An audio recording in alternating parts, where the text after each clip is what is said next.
Listen, this woman is, I think she's so amazing. Oh my, I think she is so amazing. So I have not been this excited about someone's book in a very long time because I am a mother and because I have done things in a different way. Because I have a terminal degree, I think I know who Indra Nooyi is if you've never heard of her. Motherhood is so important to me, but also following my passions and my dreams has also really been important to me. And since she is so successful, I think perhaps that both, although, maybe if you poll her daughters, they might say something different. She has given lots of talks and has been asked a lot of questions about how she balances marriage, motherhood, and then becoming a CEO of one of the biggest countries in the world, right? This is a company that had global influence. I was very excited to hear that she had a book, to see that it was available at my library, and to check it out, and then to read it in 2 days, okay? I took so many notes. Because I shared on my channel that I read The Covenant of Water, which is an incredibly long book, but written by a physician who shared immaculate details about something that's a passion to him, but also about India, right? And so she's from India, and I'm so impressed with his book. It also gave historical context, I think, for why I'm so excited even now that she could be a woman to become a CEO. It probably couldn't happen earlier in time. Do you understand? Because of the way that men treated women, that there was a road paved for her to become a CEO.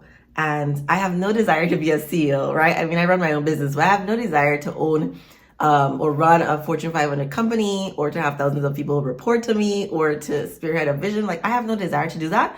But I think one of the beautiful things about existing in this 21st century and being a woman is choice. And I can have kids if I want. I don't have to if I don't want to. I can get married if I want. I don't have to if I don't want to, right? I don't need a man to save me. And so much of her book was exciting to me because at so many different points in time, she exercised choice. And I love that for her. I love that for you. If you are not embodying choice as yet, I encourage you to. But I am going to talk about so many of the points that are laid out in her book.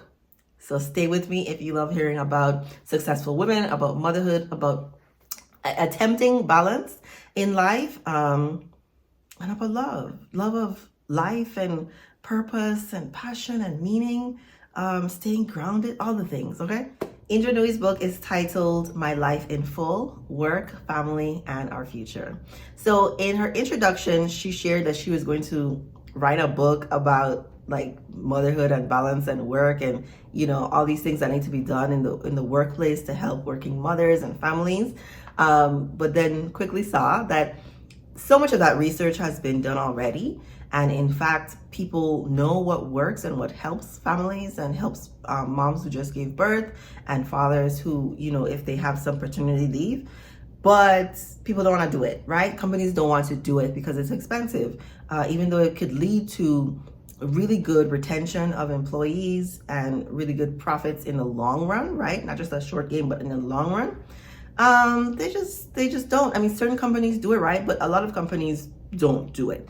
So instead, she decided to write about her own experience. And I love this because I feel like our personal stories can be so relatable to so many different people. And that is in itself a powerful move, not just educating people on the balance that needs to be set, but moving them in a way that they can take a reflective look on their life and say, wait, I can do that too, or I can do something different, or I can make a similar move, or that if you're in a position of power in your company, that you can do some things differently. I love that she said her family is her greatest achievement. I think it's important to note that Miss Indra, I feel like I'm not allowed to call her Indra, came from India as an adult, right? She already had a master's degree from a preeminent program there, and then migrated to the United States to attend Yale, their graduate program. Impressive, in so many ways impressive. But she still says that her family is her greatest achievement, which I think is beautiful because having my son is the greatest love of my life. And she talks about, this goes back to the choice, right? Because if you don't want to have kids, I think that's fine. I do think that if you don't have access to kids, or if you never take care of anything from its inception, that you are missing out on a form, the circle of life. You know what I mean? Like, we're all going to die. If you have no idea what it's like to take care of something that is helpless, that will die without you, I think it has the power to shape your mind in a beautiful way. And so family is so important to me. And so I love that she mentioned that, but also mentioned if a woman wants to have a family, not foregoing that in order to climb the corporate ladder. And I actually, have I told y'all this story about, I met a former CEO of a company. I won't say which one because women are so few and I don't want y'all to know all the women business. But I went to tea with a woman who told me she was a former CEO. She wasn't bragging, anything like that. It literally came up in conversation that we were having. And she was one of those women who, if she could go back, she would do some things differently. The rise to the top is a grueling one. At the end of her book, she says this. I'm jumping all over the place. The rise, even for a man, there's certain things that are going to be sacrificed in order to follow this grueling, brutal path to success, a version of success, right? If you want to be a CEO, I would never say don't be a CEO. I would just want you to be realistic about what is that going to take. But this woman explaining to me that, she didn't have any kids. She got married much later in life. And although, her husband is great, she does wish that she could have had kids. That the level of sacrifice that she maintained throughout her entire career didn't make her feel like she could do both. And in reality, they really don't want you to do both. They want you to have a wife at home who takes care of the kids while you go off and leave the kids in an almost fatherless home. Anyway, getting back to Miss Indra's book, okay? That was her introduction. We're stepping into part 1, where she goes through her history growing up in India. One of the things that stood out to me is my ignorance on the caste system in India. And I don't know what being Brahmin means. Like, I don't know what that means. She explained, the privilege in being viewed from a group that is well educated. And so her parents, part of that image is having children and pushing them to be academic. And then when she talked about how educating girls literally changes lives, saves lives, puts them in a higher position for safety, security, I think about myself in that, I don't call myself a single mom and I have so much support, but a lot of what I've been able to create my life to be is in part because of my education. How many women do you know in your real life who have a doctorate? And I know a lot of people with doctorates because I went to a doctoral program, because a lot of my friends funneled through school to higher education, to terminal degrees. But like, how many women do you know that has a doctorate and that's using it and that is able to pay all their bills with it and then make the choice in as much, speed or as little speed as they want for getting married? Because there are so many women who don't have access to their own money who rush the process of finding a partner and, getting married so that they can have somebody to pay their bills. But the freedom of being able to be educated and to not be taken for no joke by nobody and to create the life that you want. I love that she mentioned that. Listen, this woman I think she's so amazing. Oh my, I think she is so amazing. So cool. Anyway, so the emphasis on education in her family helped. Similar, education was a focal point in my family. She was among one of the first set of women to enter these high-powered jobs, right? A reflection of the time. I think she got her first master's in the 1970s. I might be making that up. I didn't write it down. But she was, if you're thinking about, going, I think they went from like, in America, 0 women CEOs to 5 women CEOs, then you jump 30 years ahead and it's something like 30% of the companies have women CEOs.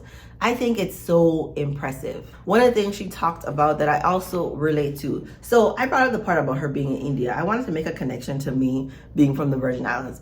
I consider myself to be a pseudo immigrant. I'm not a real immigrant. I was born a US citizen and I didn't have to go through the whole citizenship process.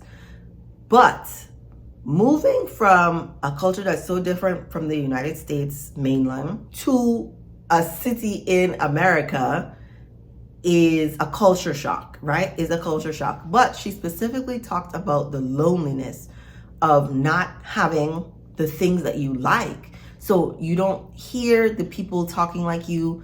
You don't hear the music that's a representation of where you come from. In addition to that, you don't get the food. So much of what makes a culture is like the language, the food, the music. You don't get any of those things.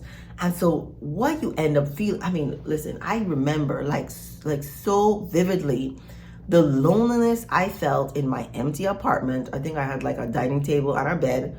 The loneliness I felt in not seeing myself, not hearing myself, and the difficulty in finding my food.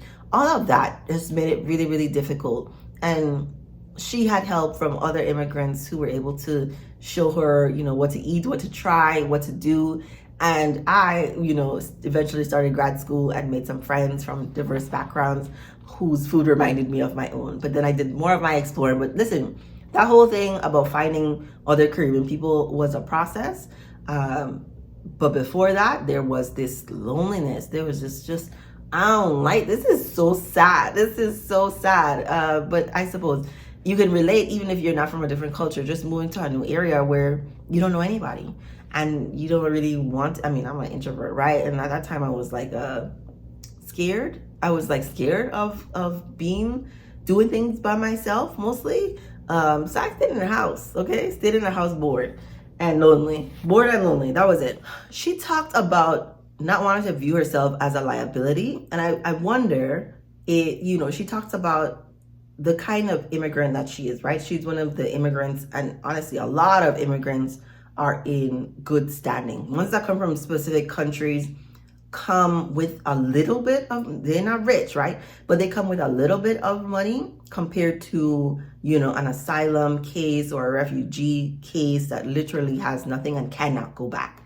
She not frequently, but she went back regularly enough to India to be able to visit her family and expose her children to how she grew up. She talked about how much support she received from so many of her family members, including her grandfather, who, would encourage her to read. Her parents who would have her pretend to be the prime minister and to debate all these things while she's growing up. And then even when she was going to college, I think she was living with her parents when she was in college and then moved away for grad school when she was in India. And she notated all the small things, all the people in her life that helped push her to become as great as she is now. Like, you could really see the setup for, you are destined for greatness. We see this in you, and we are going to continue to feed you these opportunities that will bring out the very best in you. In a way, I feel a similar way. And I thought about, I was explaining to someone, I think my son recently, about what it took for me to be a psychologist. And one of my, older memories when I was getting my master's was about interviewing people.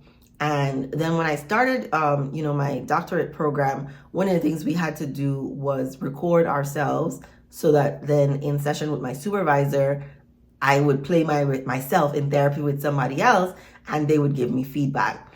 That, just recording a session, right? I would have to record multiple sessions, but just recording a session and then having someone pick apart every pause, every word, every sentence helped to create, once I downloaded the feedback, right, to become better, helped me become like this amazing psychologist, honestly. But it's so many things like that I think we don't even really think about in our path to greatness.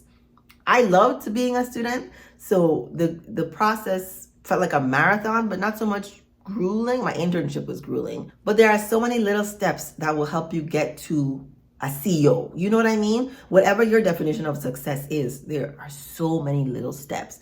And to just savor all the different moments and be grateful that someone provided you with these opportunities. She titles part 2, Finding Her Footing. That's when she meets her husband. Although, I don't know, the way